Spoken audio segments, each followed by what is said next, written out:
એમાંના બે જૂનાગઢના મહાન શુરવીરો કહેવાતા હતા દુદો અને હમીર. ઈ બંને આજ યુદ્ધમાં કામ આવી ગયા છે અને રાખેંગારને ખબર પડે છે ભાઈ કે ઓહો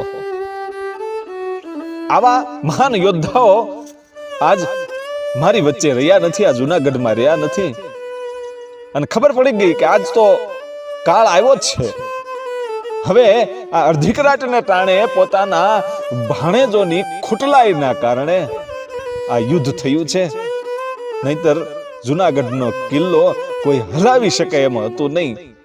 પણ આજ પાટણની સેના છે એ બાકાજીક બોલાવવા મંડેલી અને રાખેંગાર છે એ યુદ્ધમાં આવે છે. અને યુદ્ધ કરતા કરતા રાખેંગારનું મસ્તક છે એ નીચે પડ્યું ભાઈ.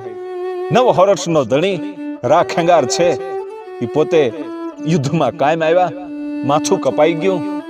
અને સિદ્ધરાજ જયસિંહ છે ઈ રાખેંગારના બંને ભાણેજોને એમ કહે છે કે રાણીવાસ કઈ બાજુ છે, ત્યાં મને લઈ જાઓ. અને રાણીવાસમાં જ્યારે આવે છે અને એ વખતે રાણક દેવી છે, એ રાણક દેવીની સામે જ્યારે સિદ્ધરાજ જયસિંહ આવ્યો અને ખબર પડી ગઈ ભાઈ કે મારો પતિ હવે કાયમ આવી ગયો છે અને કીધું કે મારા પતિનું મને માથું આપો, મારે સતી થઈ જવું છે કે નહીં.